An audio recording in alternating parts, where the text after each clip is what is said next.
तक इनका क्रोध नहीं शांत होगा तब तक तीनों लोग खतरे में हैं। नारद जी ने कहा एक उपाय बताऊं क्रोध शांत करने का बताओ।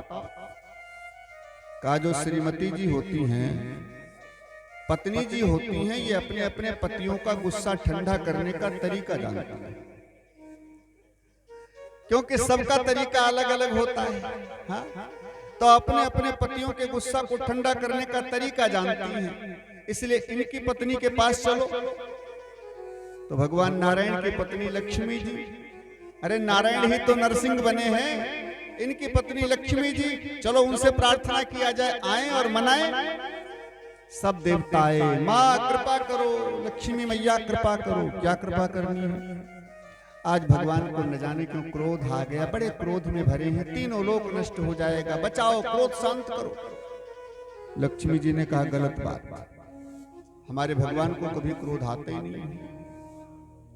शांताकारं भुजगशयनं पद्मनाभं सुरेशं विश्वाधारं गगन सदृशं मेघवर्णं शुभांगं लक्ष्मीकान्तं कमलनयनं योगभिर्ध्यानगम्यं वन्दे विष्णुं भवभयहरणं सर्वलोकैकनाथ। हमारे भगवान तो शांताकार हैं, उनको कभी क्रोध आते ही नहीं। देवताओं ने कहा, ब्रह्मा जी ने कहा, मैया आज किसी तरफ से वो शांताकार नहीं दिख रहे हैं, इतना क्रोध में भरे, जल्दी चलो। लक्ष्मी जी ने सोचा वही नारायण होंगे जिनके हम चरण दबाते हैं। वो क्या जाने कि शेर बन करके खड़े हैं, ऊपर शेर और नीचे मनुष्य। लक्ष्मी जी ने आरती की थाली सजाई और नीचे देखती आ रही है, नीचे भगवान के चरण बड़ा सुंदर है। और जब चरणों को देखा, सुंदर चरण देखा, आरती उतारने लगी भाव से। भगवान नरसिंह ने सोचा अभी मेरे चेहरा को नहीं देखा, इसलिए लक्ष्मी जी आरती उतार रही। अब नरसिंह भगवान ने बड़ा सा मुंह फैलाया और बड़ी जोर से दहाड़ किया, गर्जना किया, बोले नरसिंह भगवान की जय।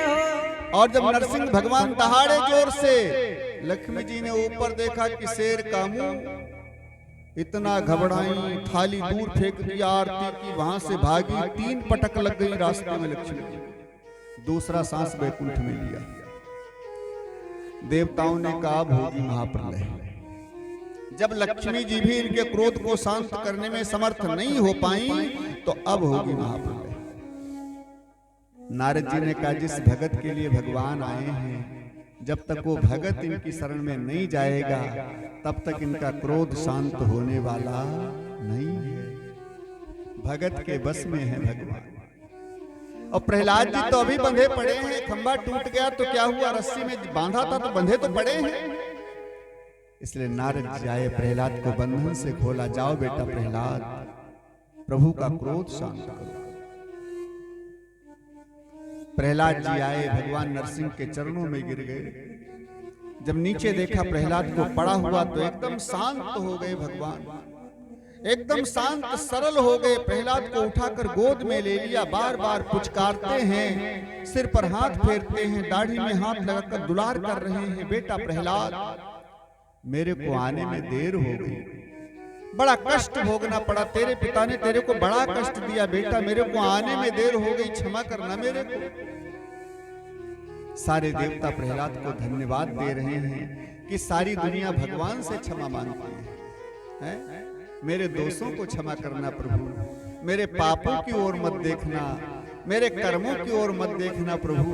सारी दुनिया भगवान से प्रार्थना करती है, लेकिन भगवान आज प्रहलाद से क्षमा मांग रहे हैं, प्रहलाद मेरे को क्षमा कर देना। गोद में लेकर आए, हिरण्यकशिप के सिंहासन पर बैठ गए भगवान नरसिंह, दोनों हाथों से प्रहलाद को सहला रहे हैं, कभी जुबान से चाटते भी हैं, पशुवत प्रेम कर रहे हैं। प्रहलाद कहते हैं प्रभु कितनी कृपा बरस रही है मेरे ऊपर आज। भगवान ने क्या कहा, क्या कृपा किया मैंने तेरे ऊपर प्रहलाद, क्या कृपा किया, बड़े कष्ट सहा तूने मेरे लिए, मैं आ नहीं सका तेरे को बचाने के लिए, कौन सी कृपा की। प्रहलाद जी ने कहा प्रभु एक बात बताओ, सही सही बताना। भगवान ने कहा पूछो। प्रहलाद जी ने कहा प्रभु कभी ऐसे गोद में लक्ष्मी जी को लिटा करके, जो तुम्हारी पत्नी जी हैं, लक्ष्मी जी को ऐसे गोद में लिटाकर उनके सिर को सहलाया है तुमने? भगवान नरसिंह ने कहा याद नहीं आ रहा, कभी नहीं किया मैंने ऐसा, कभी नहीं किया जीवन में। अच्छा, आपके बड़े पुत्र, श्रेष्ठ पुत्र हैं ब्रह्मा जी। ब्रह्मा जी पुत्र को कभी गोद में लिटाकर उनके गालों को सहलाया है तुमने? दुलार किया है? ना, कभी नहीं किया मैंने ऐसा। अच्छा, तुम्हारे पौत्र हैं भगवान शंकर, क्या कभी अपने पौत्र को गोद में ऐसे लिटाकर उनकी दाढ़ी में हाथ लगाकर दुलार किया है तुमने? अरे कभी नहीं किया मैंने ऐसा। प्रहलाद जी ने कहा प्रभु तो जो सुख रमा लक्ष्मी को नहीं मिला, जो सुख ब्रह्मा जी को नहीं मिला, जो सुख भगवान शिव को नहीं मिला, आज वो सारे सुख मेरे को मिल रहे हैं। आपकी गोद में लेटा हूं, आपका वरद हस्त कभी मेरे सिर को सहलाता है, कभी गालों को सहलाता है, कभी दाढ़ी में हाथ लगाकर दुलार करता है, कभी सारे शरीर को सहलाते हैं प्रभु। और क्या चाहिए मेरे को? जो शिव जी को नहीं प्राप्त हुआ आनंद, लक्ष्मी को नहीं प्राप्त हुआ आनंद, वो सारा आनंद मेरे को मिल रहा है प्रभु। इतनी बड़ी कृपा कोई कम है क्या?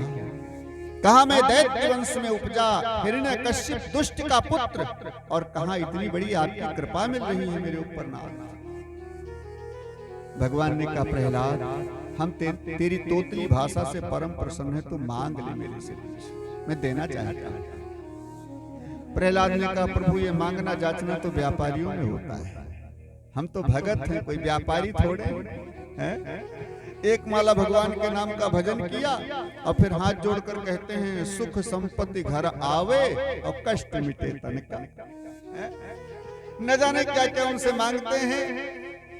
मजदूरी काहे कि तुम्हारा नाम लिया है मैंने इसलिए दो, और नहीं दोगे तो कल से नाम जपना बंद।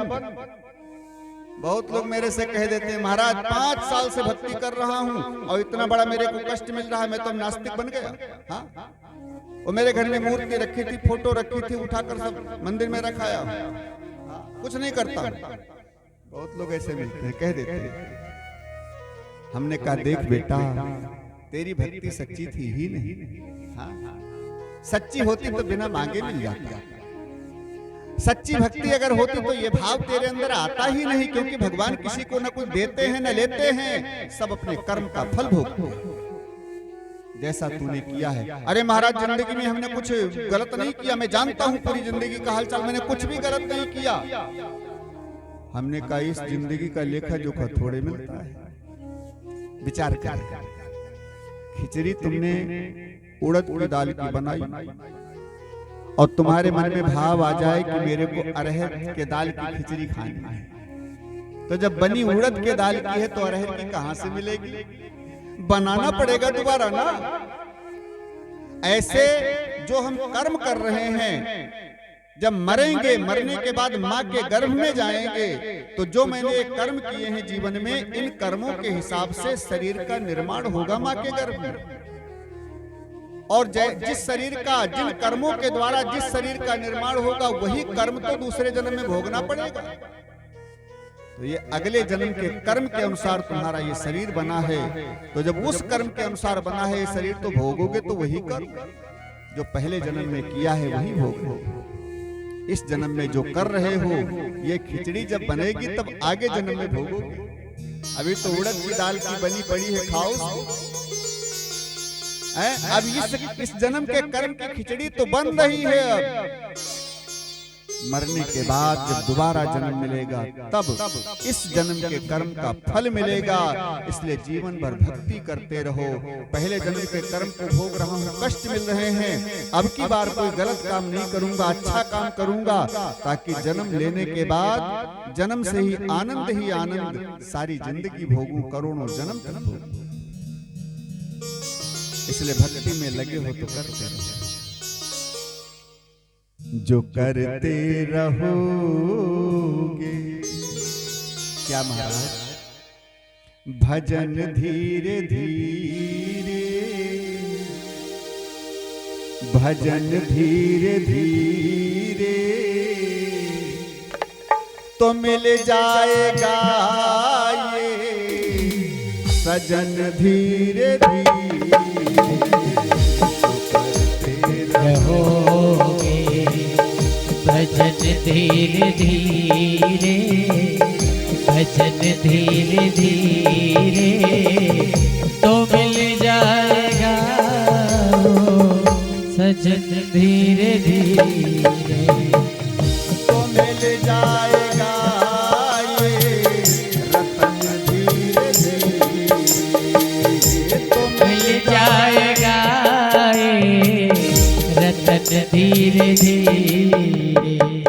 कोई काम दुनिया में मुश्किल नहीं है, कोई काम दुनिया में मुश्किल नहीं है, हाँ मुश्किल नहीं है, हाँ मुश्किल नहीं है कोई काम दुनिया श्री राधे, मुश्किल नहीं है, ये मुश्किल नहीं है जो करते रहोगे यतन धीरे धीरे, जो करते रहोगे यतन धीरे धीरे, जो करते रहोगे भजन धीरे धीरे, भजन धीरे धीरे तो मिल जाएगा रमण धीरे धीरे, तो मिल जाए राधा रमण धीरे धीरे।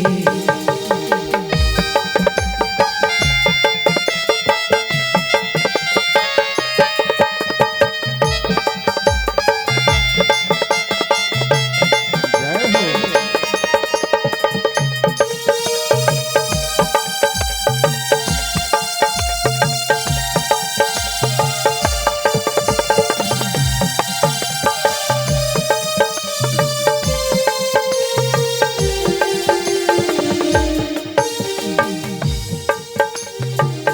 अगर प्रभु से मिलने की है दिल में तमन्ना, अगर प्रभु से मिलने की है दिल में तमन्ना, दिल में तमन्ना, अगर प्रभु से मिलने की है दिल में तमन्ना, है दिल में तमन्ना, करो शुभयंतः करण धीरे धीरे, करो शुभयंतः करण धीरे धीरे, करते रहोगे भजन धीरे धीरे, भजन धीरे धीरे तो मिल जाए राधा रमण धीरे धीरे, करते रहो हरि बोल।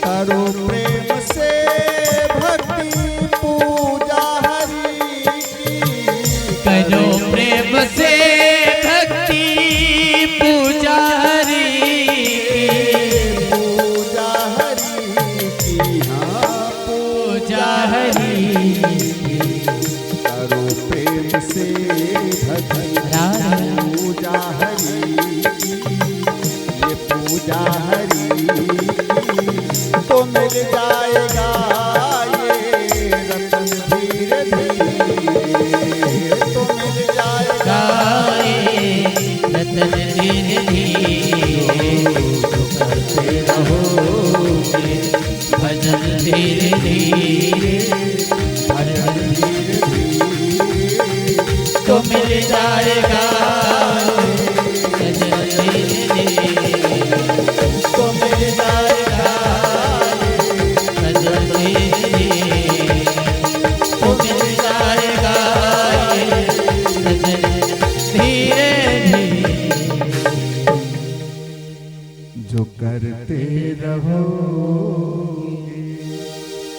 भजन धीरे धीरे, भजन धीरे धीरे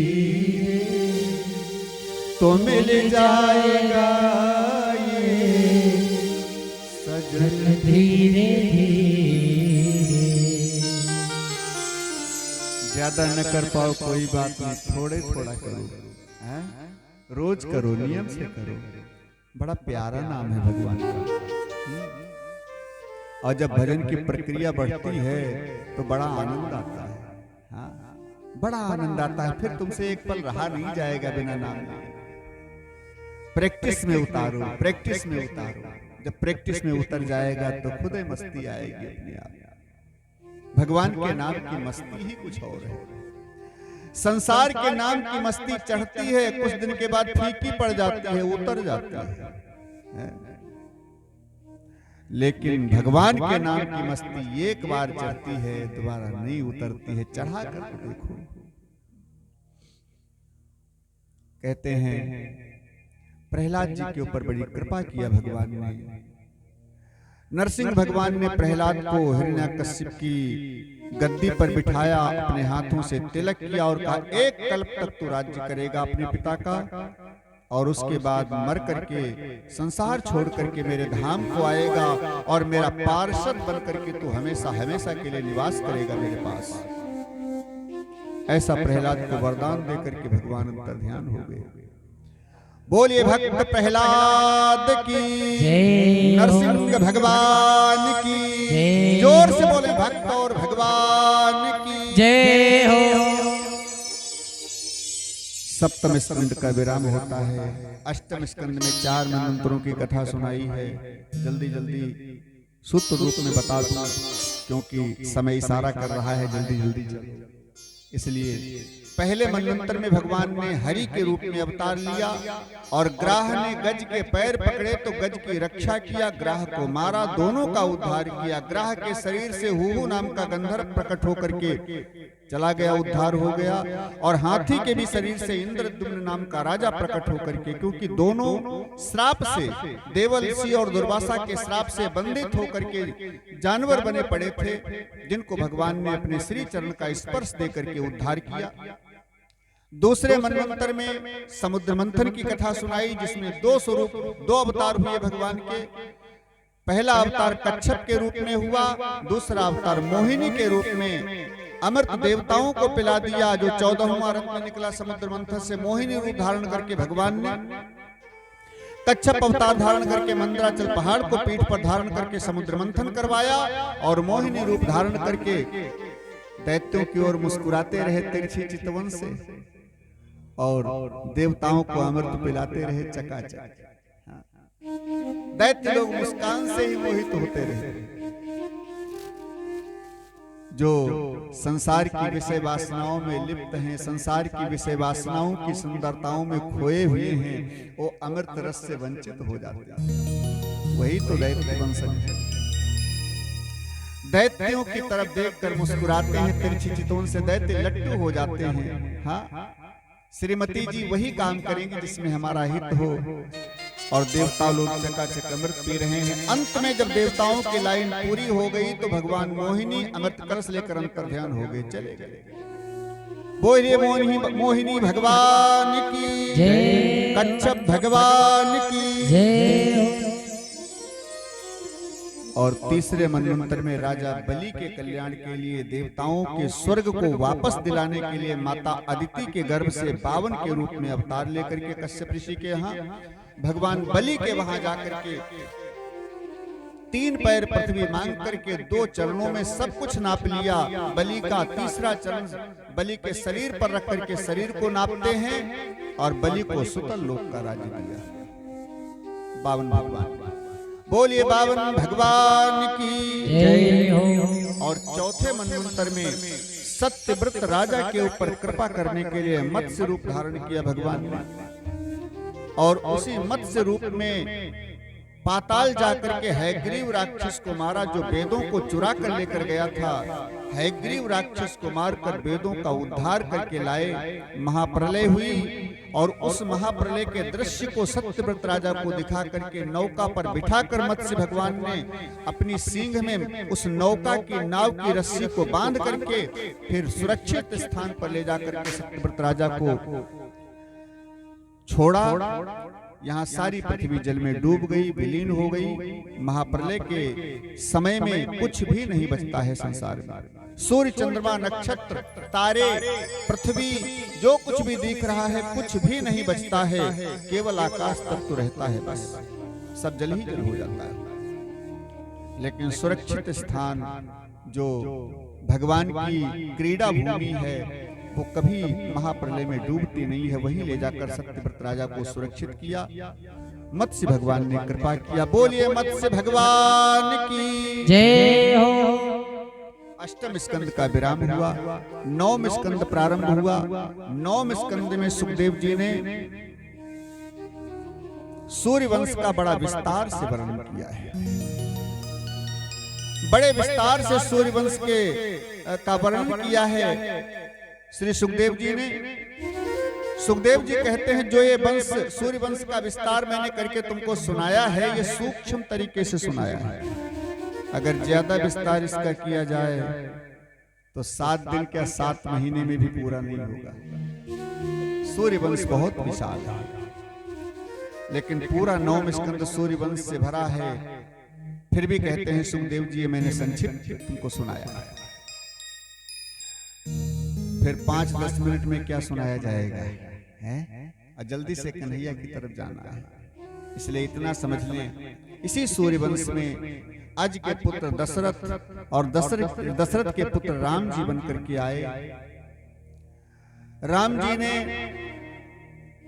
बाल लीला करते हुए गुरु वशिष्ठ जी के वहां जाकर के विद्या अध्ययन किया भाव से, और फिर वापस आकर के विश्वामित्र जी के साथ जाकर के उनके यज्ञ की रक्षा करते हैं। मारीच, सुबाहु इत्यादि राक्षसों का वध करते हुए अहिल्या का उद्धार करते हुए जनकपुरी गए। वहां धनुष को तोड़ा, जानकी जी से विवाह किया और फिर वनवास हुआ राम जी का।